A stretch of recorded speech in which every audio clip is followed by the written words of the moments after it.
There we are. So thanks, folks, for logging in to the Iowa Nutrient Research Center seminar series.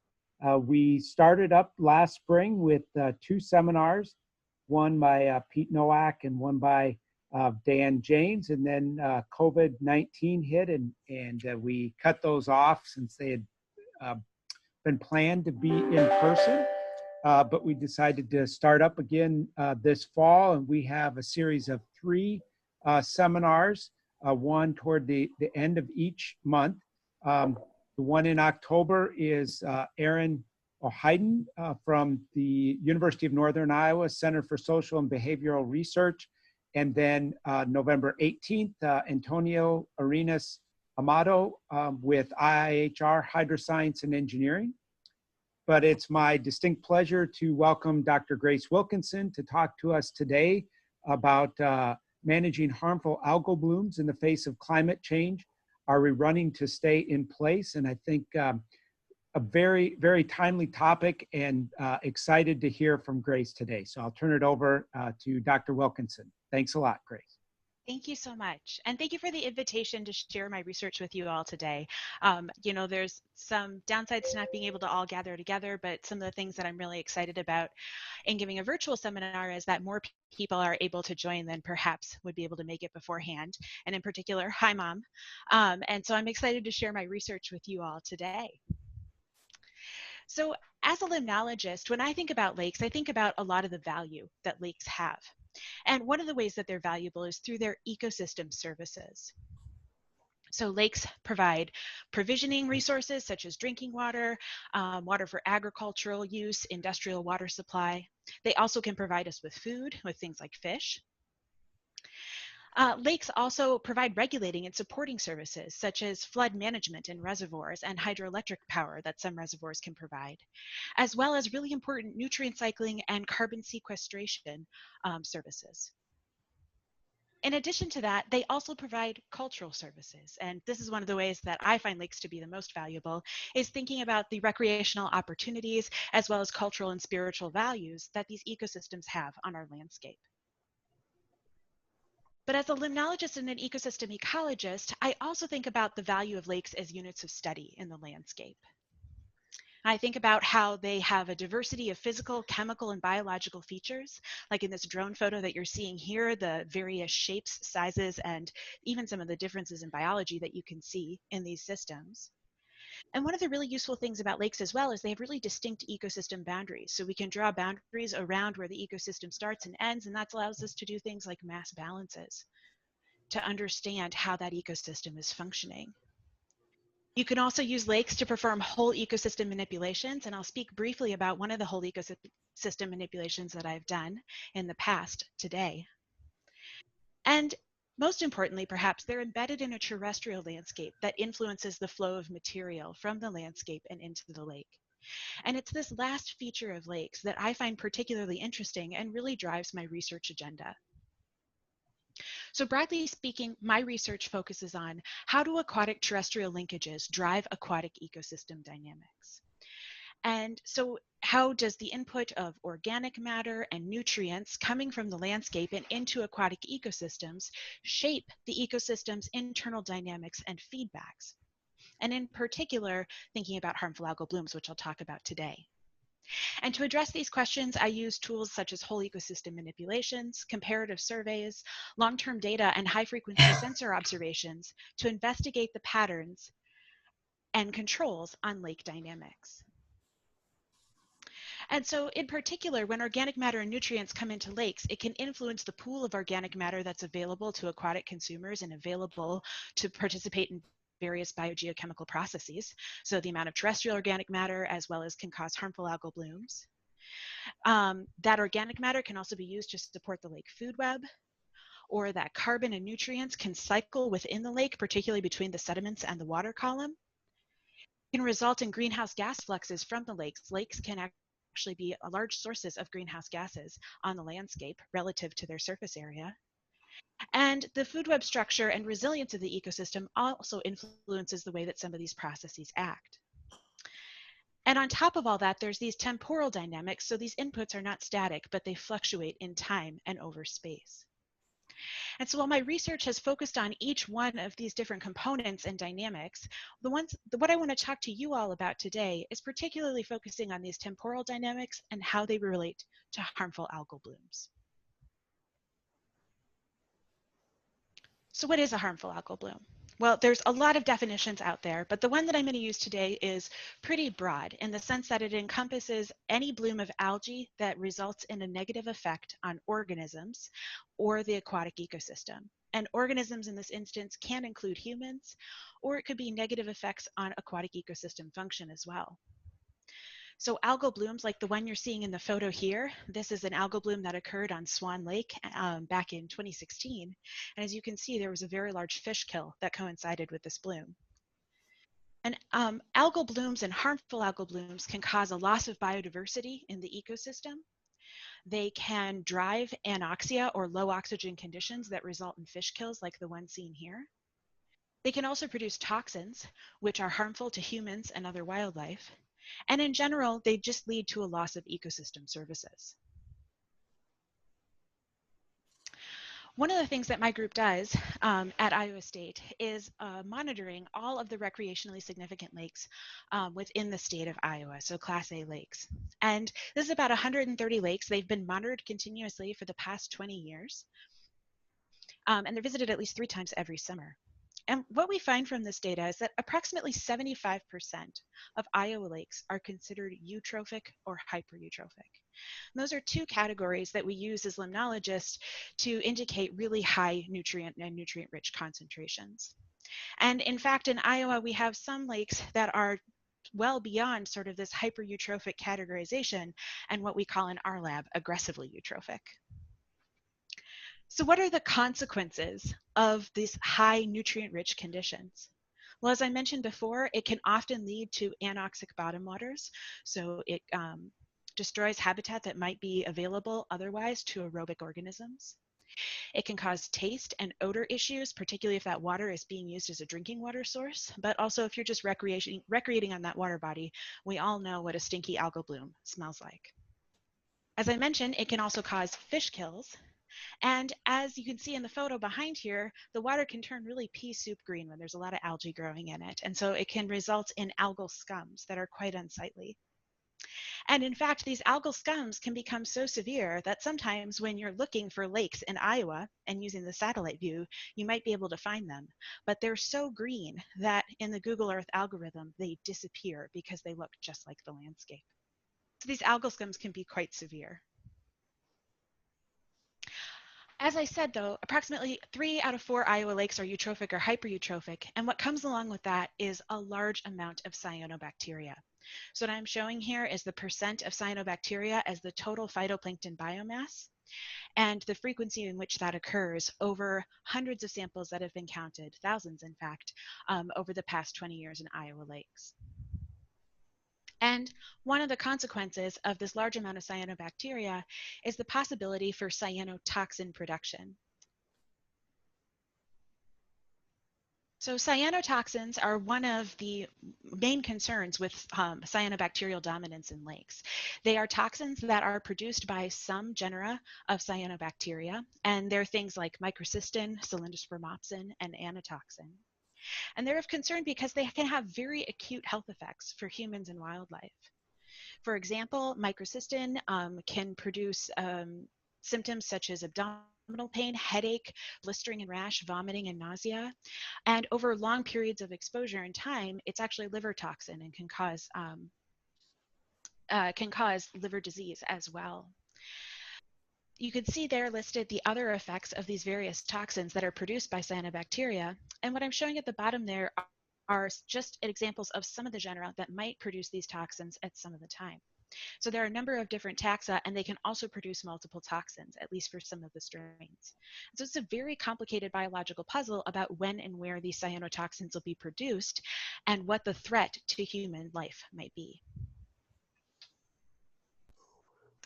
And this threat is something that's here right in Iowa.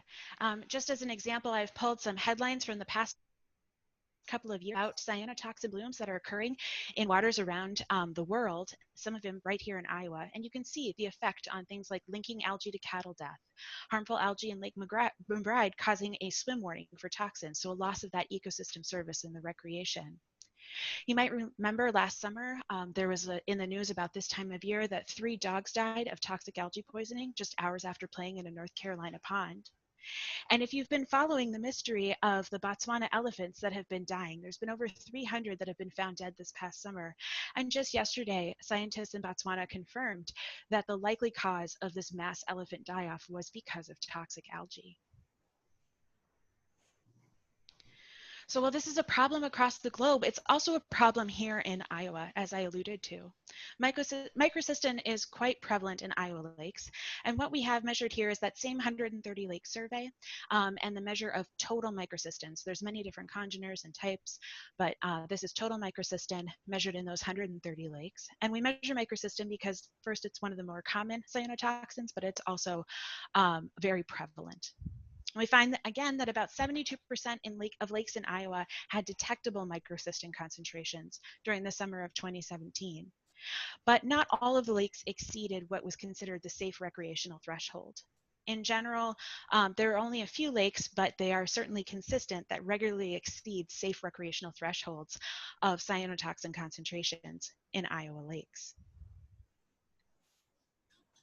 So harmful algal blooms really lead to a negative effect on ecosystem services. I mentioned all the ecosystem services that lakes can provide. Harmful algal blooms can prevent using lakes for water supply due to cyanotoxins or taste and odor issues, even if the water's not toxic. It can cause fish kills, and there can also be issues with gathering food from those ecosystems because of cyanotoxins. It certainly prevents recreation due to beach closures, as well as the perceived value of that water body for recreating by the public, and causes a loss of biodiversity through fish kills and also the food web collapse. What's more, cyanotoxin and harmful algal bloom prevalence on a water body has been tied to decreasing property values with the properties that surround that water body. And so altogether, all said and done, harmful algal blooms can just cause an overall economic loss for the community surrounding a water body that experiences these blooms often. And so we want to be able to both predict and hopefully prevent harmful algal bloom events in order to mitigate their negative effect on ecosystem services. And what I want to share with you today are just sort of 3 research vignettes about work that's happening in my group currently addressing these problems about predicting and perhaps trying to prevent microcystin blooms and toxic harmful algal blooms in lakes, like the ones we have here in Iowa. And so I'm going to talk about a toxic lake here in Iowa, Green Valley, and drivers of microcystin production. Then early warnings of harmful algal blooms and how we might predict blooms in the short term. And then turn to a more long-term view and thinking about how we can understand long-term harmful algal bloom trends and how that might help us understand how we might mitigate or manage in the face of climate change. So we'll start with a toxic lake and drivers of microcystin production. So what drives harmful algal bloom dynamics? Well, there are many factors that contribute to harmful algal blooms. However, how they interact to result in a toxic bloom can be actually quite difficult to predict. And one of the reasons for that is because the resources that contribute to algal blooms are not uniformly available in space and time. So while things like nutrient availability, either coming from external loading or internal loading from the sediments of the ecosystem, is certainly one control on algal biomass, light and temperature is also another control. And we know that light varies both seasonally as well as when there's other suspended solids in the water. In addition to that, there's top-down controls like algal grazers, as well as the food web structure and the way that that's perhaps controlling algal biomass or the phytoplankton community and which species can thrive, such as cyanobacteria. So there's all of these contributing factors, but again, they're not uniformly available in both space and time. And so that makes prediction very difficult. We know, for example, that external loading can vary in the timing and magnitude and the stoichiometric ratio, or the ratio of nitrogen and phosphorus that's coming into the system in relation to what the algae in the system at that moment need. There's also, as I mentioned, seasonality in both light and temperature. There's spatial complexity in these systems, as well as we can have vertical complexity in stratification. So whether or not the water column is stratified with a strong thermocline or whether it's mixing from top to bottom continuously. And so to investigate some of these questions and understand what drives harmful algal blooms in a lake, our group has been working on Green Valley Lake. Green Valley Lake is located in Union County, as you can see in the map on the upper left-hand corner here, which is part of the unceded territory of the Iowa, Kaw, and Sioux peoples. Green Valley Lake was a constructed reservoir. It was constructed back in 1952, and it's probably one of our more mid-sized reservoirs in the state. Its surface area is 1.6 square kilometers, and it is deep enough. It's about 8 meters deep, but it doesn't stratify all the time. It's a polymictic system, meaning that it sometimes stratifies for a period and then mixes and then stratifies. And when water enters Green Valley, on average, its residence time is about 0.67 years. Now, the watershed of Green Valley is very much dominated by agricultural activity. So 74% of the watershed is in some form of corn or soybean production, and there are about 6,500 hogs also located within the watershed. This lake is also very important as a recreational gem within the landscape for the folks that live in south central Iowa. So Green Valley Lake has a public beach. It's also a state park. There's a state park that surrounds the lake. And on average, according to the Iowa Lake Valuations Project, there's about 45,000 household trips that occur every year to the lake, as well as about $3.4 million in direct spending on recreational activities annually in the area. And of course, that's supported by having 4 boat launches, almost 150 campsites, miles of trails, and this is one of the only lakes that also has water skiing available on it, one of the state parks in the state that allows water skiing. There's also a very rich fishery with stocking of largemouth bass, walleye, channel catfish, bluegill, and crappie, so all really good fishing and eating. So you can see why it's such an important recreational lake within the state. However, Green Valley Lake is pretty aptly named because it's quite green. It's very eutrophic and it's unsafe because of the cyanotoxins. So the total phosphorus concentration in Green Valley Lake on average over the past 20 years has been about 88 micrograms per liter, putting it near that hypereutrophic category. And because of all of those nutrients or algal biomass, as you can see there. What's more, the average microcystin concentration in the lake is above, well above the state recreational threshold. And so this lake often has a swim advisory put on it at the state park and the public beach that's there.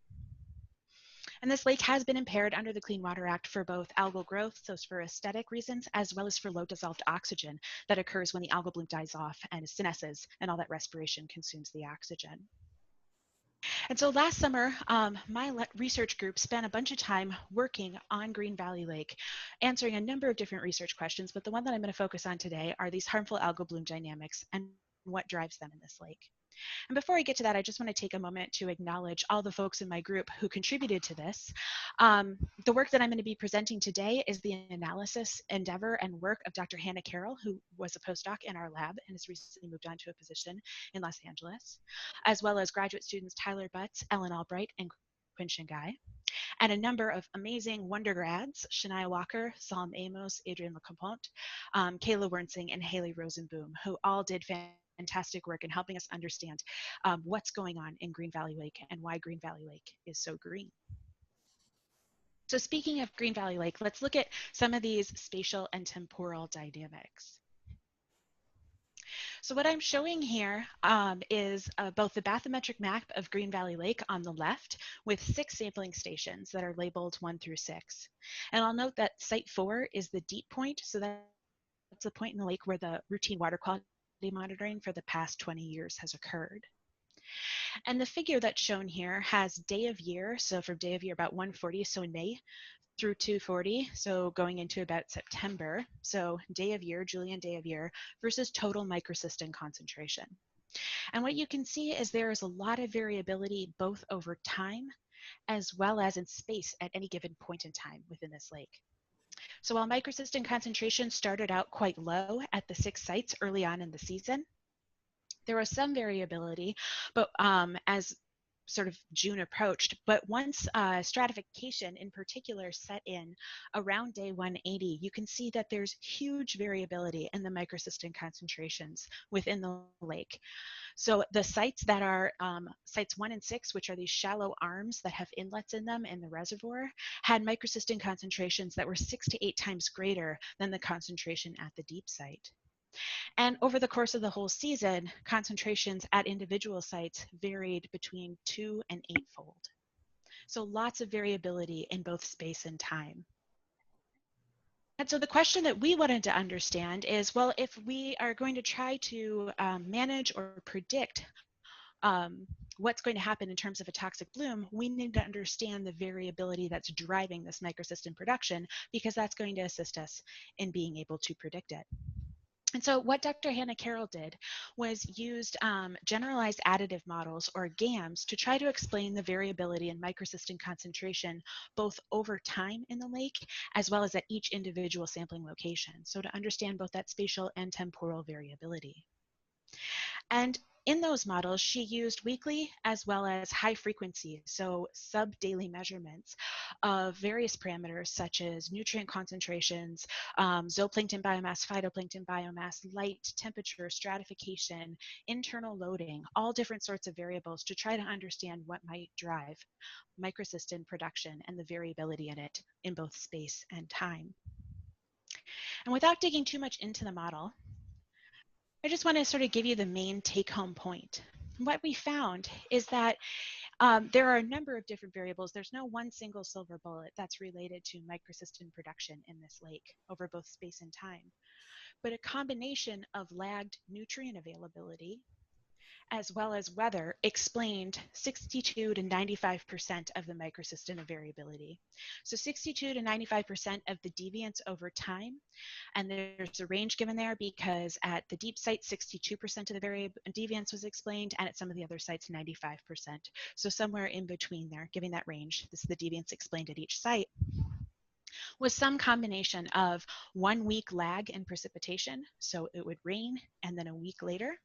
So 1 week lag in precipitation, a 4-day lag in surface nitrate concentrations, but interestingly, also a lag in bottom water phosphorus concentrations. So any of that phosphorus that is being released or internally cycled within the lake contributing, as well as what the current water temperature and stratification status of the lake was. So I mentioned earlier that it's a polymictic lake, and so it's this combination of precipitation, which is potentially bringing in nutrients from the watershed or influencing stratification, the nitrogen availability in the surface water, how much phosphorus was available in the bottom water, and if that water is stratified or not, is influencing whether or not what the microcystin concentration in the water is at that time. So some really interesting combinations and interactions of terms, and in particular, these lag effects. So it's simply not sufficient to just go out and measure and look at the concentrations at a given time. We find more information when we look at what happened in the past or the antecedent conditions informing what's going to happen with the microcystin concentrations in the future. So those are pretty complicated models though, and it involved that massive team of folks going out many, many times a week down to that lake to take measurements at both the weekly, daily, and sub-daily timescales in order to resolve what was driving microcystin production. And so if we wanted to give a tool to managers to be able to predict or prevent harmful algal blooms and mitigate their negative effects on ecosystem services, we probably wouldn't want to have a model that's based upon having to do that much work with that many people, right? Because that is not going to be sustainable in the long term. So this next bit of research, and something that I've been thinking about for a number of years, as well as now working on here in Iowa, is thinking about what might be some early warning indicators of harmful algal blooms. So ideally, a lake manager that's tasked with maintaining ecosystem services and maintaining human health, right? So trying to prevent microcystin exposure would want a cheap and easy set of measurements to base their decisions upon. And there are certainly these sorts of tools that are out there on the market. This for example, is a fluorescence that Turner Designs makes. And this fluorescence can get stuck in the water and measure phycocyanin, which is a pigment that's associated with cyanobacteria. So it can measure phycocyanin concentration to sort of give you an idea of the amount of biomass.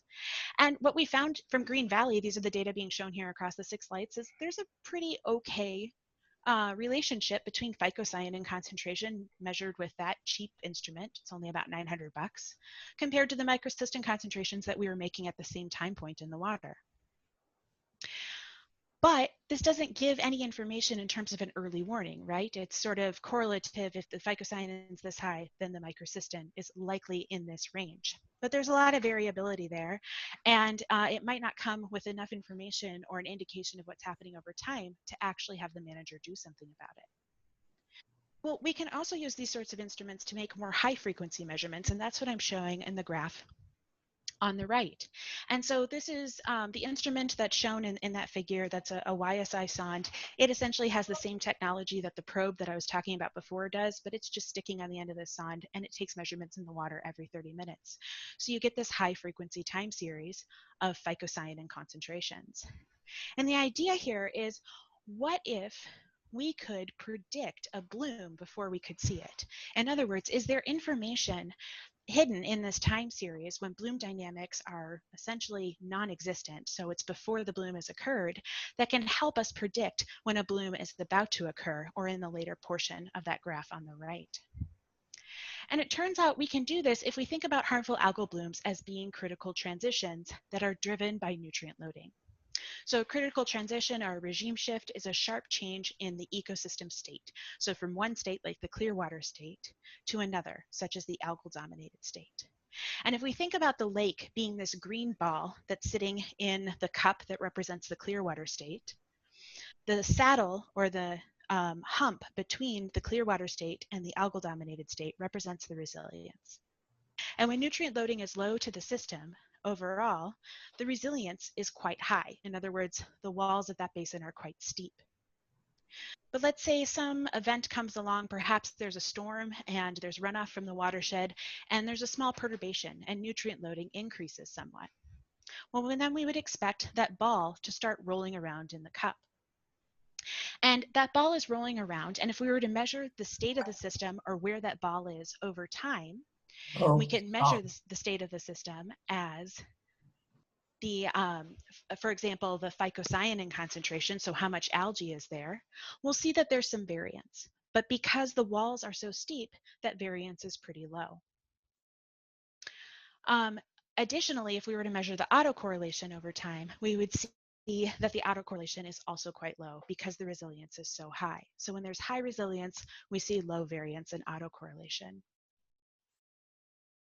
However, when nutrient loading is increased over time in that basin, that same small perturbation is going to come along, and the resilience has been lowered because nutrient loading is higher.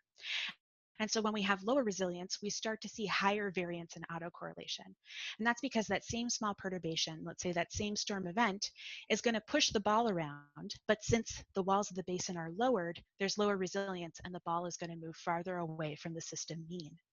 And so we'll see an increase in variance, as you can see in the picture on the lower left there, as well as an increase in autocorrelation in the system state over time. And it's these two things, an increase in variance and an increase in autocorrelation, that theoretically could serve as early warning indicators. So if we see that rise in variance and rise in autocorrelation in variables such as phycocyanin, which is measuring the amount of algae in the system, if we see that variability start to increase and the autocorrelation increase, that's an early warning indicator that a regime shift or a bloom might occur, that the system's going to flip into that algal-dominated state. So in order to test this hypothesis or this theory about whether or not you could actually observe these early warning indicators in ecosystems and not just in toy models that we produced on the computer, we ran an experimental test, some collaborators and I, from 2013 to 2015. And what we essentially wanted to know was, do early warning indicators, does this rise in variance and rise in autocorrelation, appear before a harmful algal bloom? So in order to do this, we had 3 lakes located up in northern Wisconsin. And in 2 of the lakes, we added both nitrogen and phosphorus. Then in one of the lakes, we treated as a reference system. So we did daily nutrient additions in the 2 lakes to slowly induce a harmful algal bloom. And while we were doing that, we were monitoring using those sensors like I showed before, the algal pigments, looking for those early warning indicators. So a rise in variance in phycocyanin and a rise in autocorrelation of the phycocyanin. And in this particular experiment, we continue adding the nutrients, even if we saw those early warning indicators, because we wanted to make sure they were actually warning that a harmful algal bloom was coming. So we actually pushed the ecosystem over into that algal-dominated state. Then in the reference system, we didn't add nutrients, but we did the same monitoring in order to ensure that we didn't see early warning indicators because there weren't any harmful algal blooms happening. So we could really be certain that the signal that we were seeing, or that rise in variance and rise in autocorrelation, was related to was an actual early warning indicator of a harmful algal bloom coming on. Now, I could go into depth about the results. This was 6 total lake years of manipulation, and we saw lots of interesting things.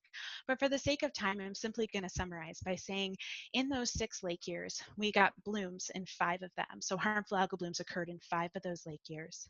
And when a bloom occurred, we did observe those early warning indicators in the pigments prior to the bloom each year. And in fact, in some years, we saw those early warning indicators start to fire off almost up to 2 months before the bloom occurred. So it turns out there is actually some information in that high frequency time series of pigment concentrations. And it's a pretty passive and cheap in the sense that buying one of those sensors is only a one-time cost investment way to predict or try to understand when harmful algal blooms are about to occur. So while this was an important proof of concept experiment, it really was experimenting under ideal conditions. There was essentially no nutrient loading from these pristine forested watersheds that were quite small. We as the experimenters were the only folks adding the nitrogen and phosphorus, so we could really control when we added it and how we added it and how much, so that we could really control and try to get the best signal possible to see these early warning indicators. And that was important because if it didn't work under these ideal conditions, then there was no point in trying to continue to potentially develop this as a prediction tool for managers. But since we had success in seeing those early warning indicators, that led to the next step. And that's when I arrived here in Iowa. And I was thinking a lot about, well, you know, as the investigator, I was able to take a lake that was very, very far away from a bloom and had very high resilience and slowly push it towards an algal bloom. So it gave me lots of time to see if that was there was that early warning indicator. And what's more, I could constantly add nutrients in a steady rate. And so that would really help control the variability, at least in terms of nutrient loading, not making it episodic. So I could really truly see that signal. But what about in real lakes when you don't get to do that? So if this is really going to be a tool that someone might use, we need to test it in a more real world application to see how it works. And so one of the master's students in my group, David Ortiz, did exactly that for his master's project. He worked on Swan Lake and South Twin Lake, and then partnered with the DNR, in particular Jason Palmer, to get data from Green Valley Lake and Blackhawk Lake in 2 years in order to test if he saw these early warning indicators in the real world or in these lakes here in Iowa that are constantly experiencing harmful algal blooms. And he did this with funding from both the DNR as well as CGRER at University of Iowa. And to make sort of a long and complicated story short, while we didn't see a critical transition or a regime shift happen in one of the lakes, we did in 3 out of the 5 lake years see early warning indicators or a rise in variance and rise in autocorrelation, but the signal was not nearly as strong as we saw in those ideal experiments that were done up in northern Wisconsin. And so while we did see early warning indicators appear, the response was really conditional upon both the lake and its dynamics, as well as the bloom dynamics within that year. And so our next step here is trying to understand, applying this method with time series and these pigment time series that folks are collecting in lakes all around the world to understand maybe when and where EWIs behave themselves reliably and when they're just really not a useful tool for trying to predict anything about the regime shift in a lake. What was clear, though, from our early warning indicator research in those Iowa lakes, though, is that timing and the magnitude of harmful algal blooms is really quite variable. And this was really dictated at the process, these processes were dictated at the level of the individual lake. So some of the lakes had blooms that behaved and we could see the early warning indicators, and some didn't. And those local processes were also interacting with processes at broader regional scales. And it's this interaction of local and broader regional processes that might be influencing the way that harmful algal blooms are changing in lakes across the globe. And so that's this last portion that I want to share here about understanding long-term trends in harmful algal blooms. So algal production is controlled by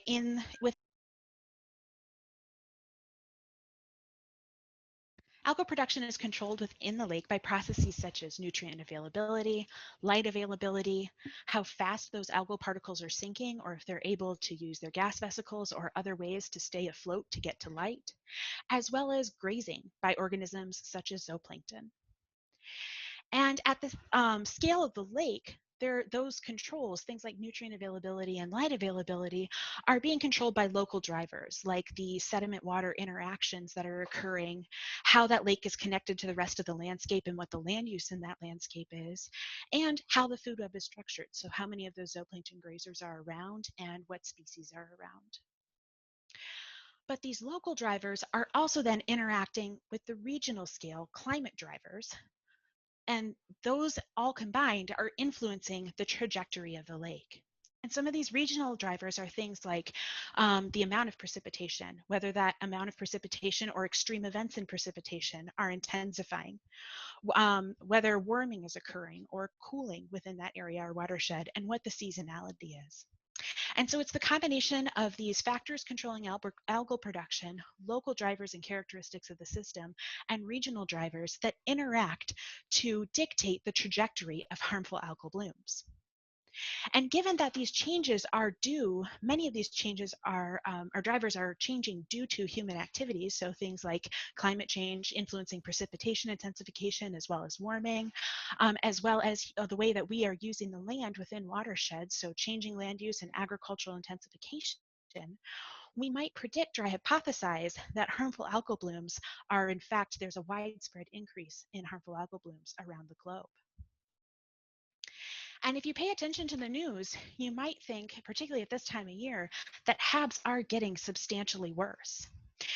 This is a picture or a diagram that was made by the Environmental Working Group.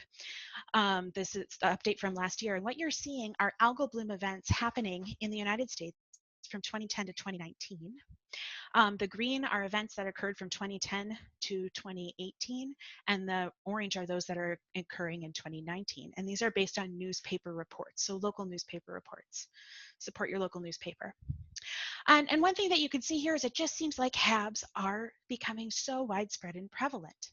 Now, this graphic is pretty deceptive because it is keeping the HAB event on top of the lake and just building them up over time. But clearly, you can see there's a large spatial extent to the number of systems that are experiencing harmful algal blooms that are at least newsworthy. So given sort of this public perception and anticipation and the way that we understand what controls algal blooms, some colleagues and I just wanted to simply ask the question, are harmful algal blooms getting worse? And so in order to address this question, I think first we need to understand what I mean by worse. So let's define three specific indicators: the magnitude, severity, and duration of blooms. So the magnitude of a bloom will define as an increasing mean summertime chlorophyll A concentration. So again, chlorophyll A is a pigment that's in all algae. So this is a measure or a proxy for algal biomass. So an increase in magnitude is an increase in mean summertime chlorophyll A. And you could think about this as influencing ecosystem services because it's increasing the likelihood that ecosystem services will be lost as algal biomass increases. Increasing severity is an increase in the 95th percentile of chlorophyll A in a given year. So when chlorophyll A is measured multiple times in a lake, it's the 95th percentile of that chlorophyll A. And this is tied to ecosystem services in the sense that there's a higher likelihood for severe consequences. So if the extreme algal event is increasing in magnitude, every single year, increasing, it's more likely that there's going to be severe consequences like fish kills or a really toxic bloom. And then there's duration, and this is an increasing number of weeks or observations that the lake stays above a threshold of chlorophyll A concentrations. And these thresholds are actually based upon a United States-wide study that compared the chlorophyll A concentrations in thousands of lakes to the perceived recreational value of those lakes by humans that lived around them. And so that 11 micrograms per liter threshold is grounded in that study. And you can think of an increased duration as increasing periods of summertime economic loss because people are not going to want to go recreate in that very green lake. And so using these three indicators, magnitude, severity, and duration, we went to the literature and databases to find any lakes that had at least 10 years of summertime chlorophyll A information, so summertime chlorophyll A measurements, and there had to be at least measurements every 14 days. So unfortunately, our lakes here in Iowa, which are only measured 3 times every summer, wouldn't meet that criteria because they're measured every 6 weeks. And what we ended up finding was 323 lakes across the United States. So 323 records of chlorophyll A over at least 10 years or more. And again, we were looking to see how these indicators might be changing. So for example, the panel at the top shows a lake that has significantly increasing trends in harmful algal bloom magnitude, severity, and duration. And the panel on the bottom is a lake that has significantly decreasing trends in magnitude, severity, and duration. So these are sort of two ideal lakes. They're real lakes from our data set, but to just show you the sort of trends that we're looking for over time. And I'm excited to share this research with you. I actually, right before I got on the call, found out that it got accepted at Frontiers in Ecology and the Environment. So you can read more about it in a few weeks. But what we found essentially is that there is no evidence of widespread intensification of harmful algal blooms, which frankly, I found just shocking. Because given what we know and what we've seen in the news and the way that we know that the world is changing because of climate change and eutrophication, it was really surprising that in fact, harmful algal bloom intensification was not widespread. And it didn't matter which metric you looked at, magnitude, severity, or duration. There was certainly a spread among the lakes, but in terms of significant trends, only about 1 in 10 lakes is getting significantly worse in terms of harmful algal blooms in any of these metrics, whereas about 17% of lakes are getting significantly better or they're improving in one or more of the indicators. So about 1.5 times as many lakes are actually getting better than are doing worse.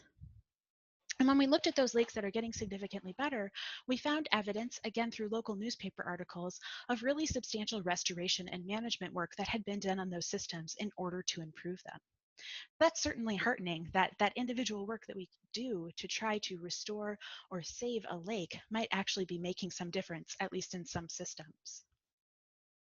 But as you'll note from this previous slide, this is a frequency diagram of all 323 lakes and where they fell in terms of their standardized trend coefficients for the 3 algal bloom metrics. And there was quite a spread. And so my colleagues and I wanted to dig in a little bit more and try to understand what explains the variability in HAB trends. And we used a number of different modeling techniques, and but in particular used some multiple linear regression and interactive mixed effects models in order with parameters such as looking at lake characteristics, so things like the sediment-water interaction, nutrient availability, and how that lake was connected to the landscape and what the watershed land use was, as well as climatic trends in those regions. This came from PRISM data on hydrologic intensification, so whether extreme storm events or extreme precipitation events are increasing or decreasing, as well as warming trends. So these are all of the variables that we looked at in our model in trying to identify sort of the model that explained the most variability. And in general, what we found was that it is large, shallow lakes that are more susceptible to have a positive trend in bloom magnitude and severity. So large, shallow lakes are more likely seeing a positive trend in severity and magnitude. And green, so algal-rich, nutrient-rich lakes are more likely to actually be recovering in magnitude and severity. And that might be related to what we saw in terms of the restoration effort in the newspaper articles that we investigated. But the other interesting thing that we found was that there was this interaction between the trend in extreme precipitation events and the nutrient status of the ecosystem.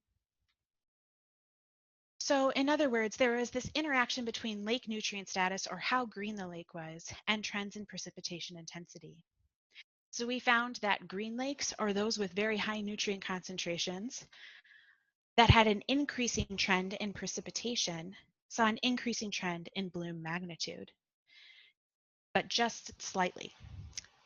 But those green lakes that had a declining trend in precipitation had a much stronger declining trend in bloom magnitude. So bloom magnitude is susceptible to changes in extreme precipitation events, particularly in these eutrophic or green lakes.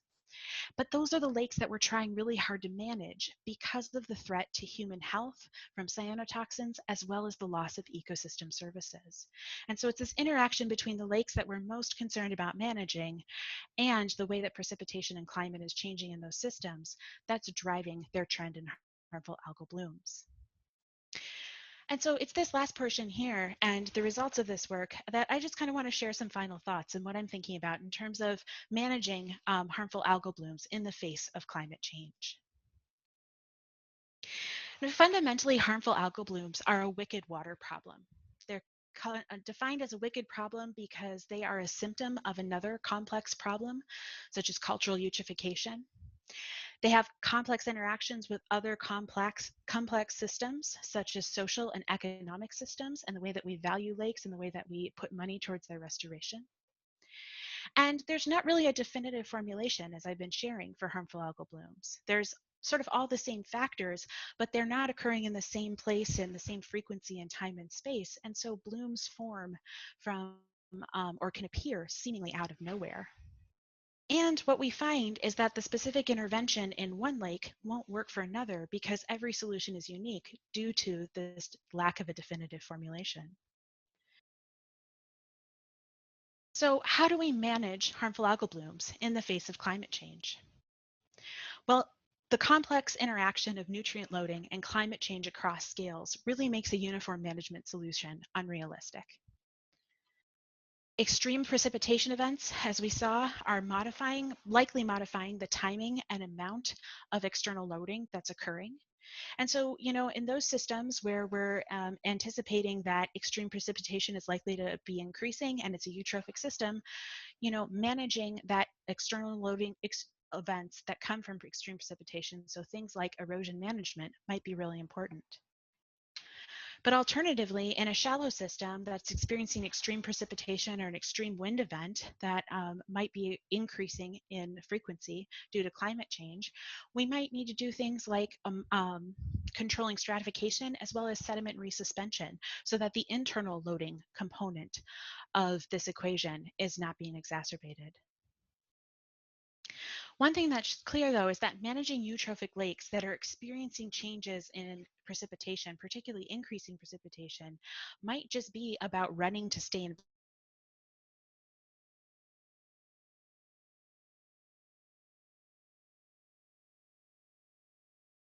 In particular, I think we need to think about that middle piece that I talked about, the resilience of the ecosystems and where the ecosystem is at in terms of how much resilience it has to deal with these extreme precipitation events and the consequences of them. And this is an idea that's related to what Steve Carpenter at University of Wisconsin and other colleagues at the Stockholm Resilience Center have termed a safe operating space for ecosystems. So we know for certain that conditions are going to continue to get more variable and are going to get worse. But when we manage for short-term benefits within an ecosystem, so we're trying to tamp down the variability and trying not to have that harmful algal bloom occur, what these authors have demonstrated is that we're very likely increasing long-term fragility in the system. So we're increasing the likelihood of crossing a critical threshold or almost sort of a point of no return. And so we need to learn to tolerate variability when we're managing ecosystems, particularly in the face of this continued variable conditions that ecosystems are going to be experiencing. And in fact, we can use the information on variability to adaptively manage ecosystems and learn more about the resilience in order to maintain a safe operating space to manage them. And so in order to protect the ecosystem services that lakes provide, We know that drivers of global change will continue to affect complex processes that shape harmful algal blooms. But in order to protect those ecosystem services, we need to continue to reduce eutrophication, promote restoration, and adaptively manage so that we aren't stuck running in place. And with that, I really appreciate you all taking the time to listen, and I look forward to getting to discuss this with you a bit more. Thank you. Oh, great, Grace. That was really informative and really interesting. Now we could do we can do virtual applause to thank you for the presentation.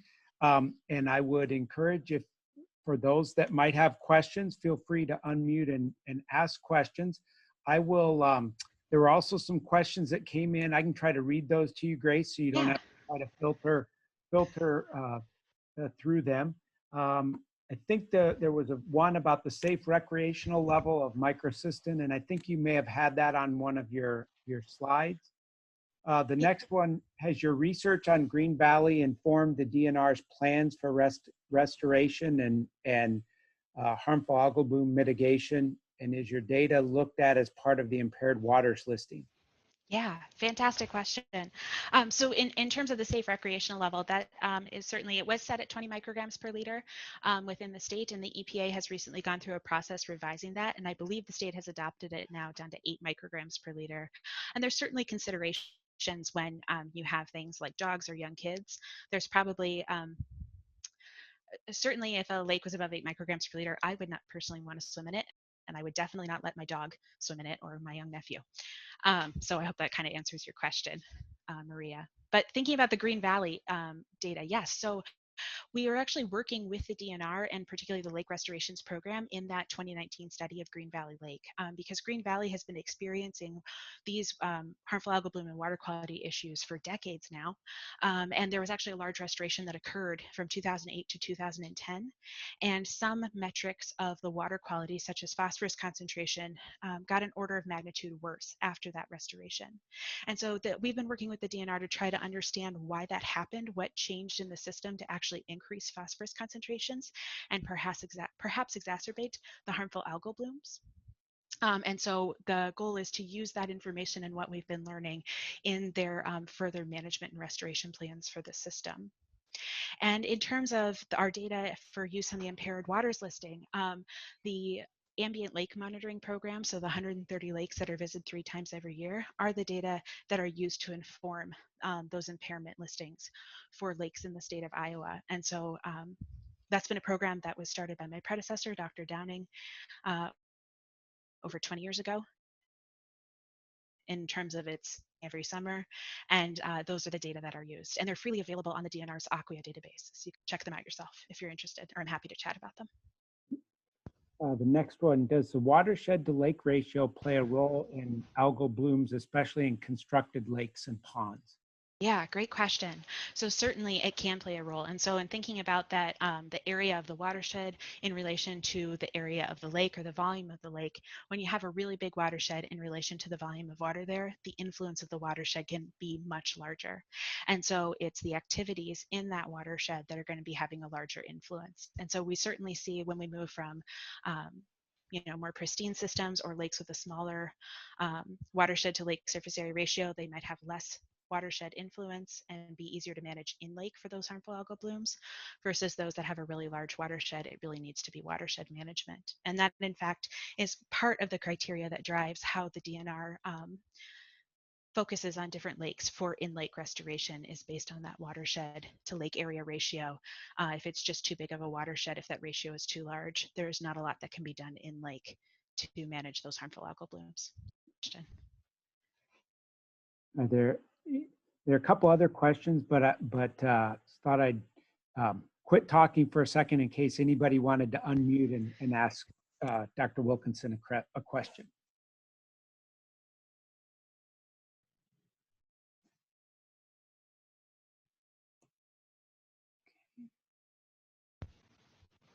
Somebody might have started. No? Okay. I will. Do zebra mussels have a role in controlling algal blooms? Yeah. Could you? Yeah, that's a great question. Um, Certainly they can. And there's been some really interesting work that's happening in very shallow reservoirs in Ohio in particular that are trying to look at that interaction between zebra mussels and toxic blooms. So there is certainly an interaction there. When zebra mussels invade, they're extremely efficient filter feeders, and so they will filter out a lot of the particles in the water. But there's some evidence that the zebra mussels are going to selectively filter and retain non-toxic or non-cyanobacteria particles. Cyanobacteria for some organisms are also not that nutritionally great either. So it's not just about the toxins. Um, and so that might actually make those toxic blooms worse or contribute to them. But overall, they can also do a lot for taking the nutrients that are contained in algae out of the water and depositing it in their pseudofeces within the sediments. And so that might be at least a temporary way of doing some nutrient storage and clearing up the water, but certainly is not a long term. There was an invasion of zebra mussels in the Hudson River back about 20 years ago now. Trying to remember. And while they saw a really great shocking increase in water clarity after that invasion, essentially the system has recovered and the populations have declined. And so it was not a long-term fix. So there's certainly some interesting ecological interactions there, but not a long-term fix. Great, cool. Next one, what's your recommendation to municipalities on how to control or reduce harmful algal blooms? Yeah, absolutely. That's a really tricky one in the sense that what is driving each bloom is a little bit different, right? But we know fundamentally that when there's control on nutrient availability in the system, that can really decrease the amount of algal biomass, and that's likely to decrease the likelihood of things like toxic events happening, although they can still happen with low concentration. So I don't want to diminish that. So that being said, I think it's important for municipalities or anyone who's managing a water body as a group with multiple stakeholders to really focus on long-term eutrophication management and decreasing nutrient inputs. And then in the short term, make some decisions about how the stakeholders want to deal with that variability. So if we constantly try to tamp down variability or try to tamp down what's happening on the short term in terms of harmful algal blooms, we might be increasing the fragility in the long term, or the likelihood that we're not learning enough about how the ecosystem is operating by constantly trying to smack it down. And so that's that safe operating space. And in some ways that might also be doing a little bit more adaptive management of the public and their expectations about how a eutrophied water body that has harmful algal blooms in it might be best used to protect both humans, but also the economic activities around that lake. So there might just be some that, at least for the long term, unfortunately, just aren't really good swimming lakes or things like that. Okay. I guess two last ones. One, did you break out the Iowa lakes from the total sample to see if Iowa lakes were above or below the overall harmful algal bloom intensification trends?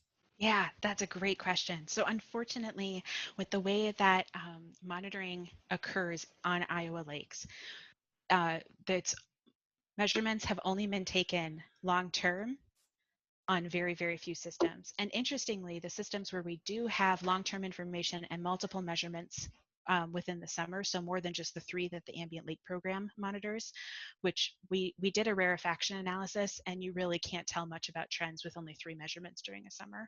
And so, at least in terms of chlorophyll, so that was not going to be useful.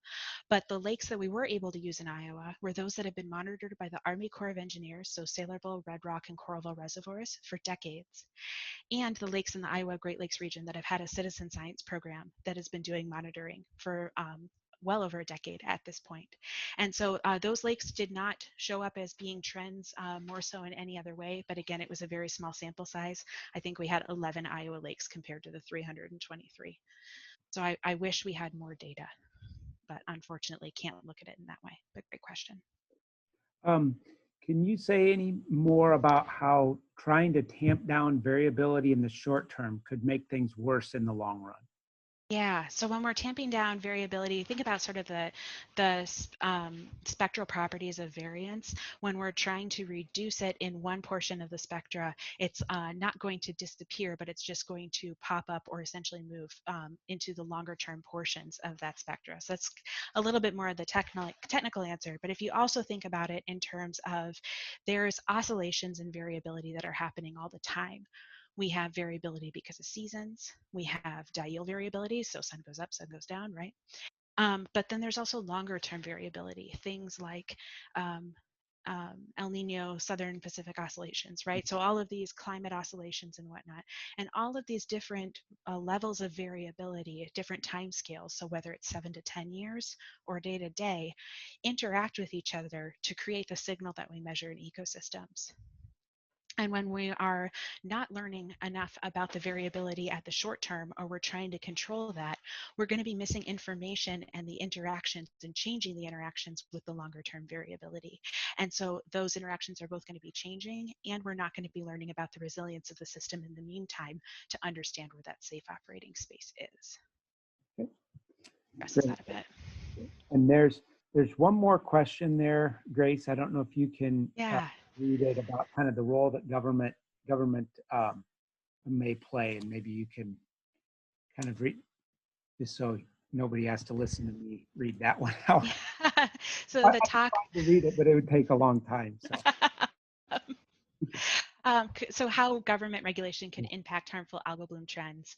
And so the example I gave of local management, but that, you know, in the news, we're seeing that you know, we see that there's more harmful algal blooms, it seems like, in the news, but we're seeing these decreasing trends, particularly in lakes that might have had some large restoration efforts. And I think in particular, at least at the state level, and I'm going to speak a little bit out of my expertise zone, so this is more trending into the area of Grace's personal opinion. Just want to preface that, is that when there's strong government agency support, particularly at the state level, for science-based data-driven management, and when there's the opportunity to do things like the Iowa DNR has been doing with our group, you know, they tried an experiment of a restoration. In some ways, it was not successful with phosphorus increasing in Green Valley Lake, and using the scientific method to figure out what that what went wrong there, so we can learn more about the systems and not use that as a toolkit or a cookbook that's just applied ubiquitously across lakes in the state. And so when there's really strong support for science, as well as science-driven management, whenever we're confronting any sort of crisis, be it environmental or health, that's when I think that's a really good role for government to play in allowing scientists as well as policymakers to work together to create solutions. I think that's a great way to end the discussion today, because I think that's, you know, and that's the hope with some of these seminars as well, is to get some of this, you know, the great science that many folks are doing here out into the, to other researchers and for others to see. So please join me again with a virtual thank you to Grace for the presentation today, and for all her work in this area. So thanks so much, Grace. Thank you all. That's somebody said your mother, your parents are proud, so you're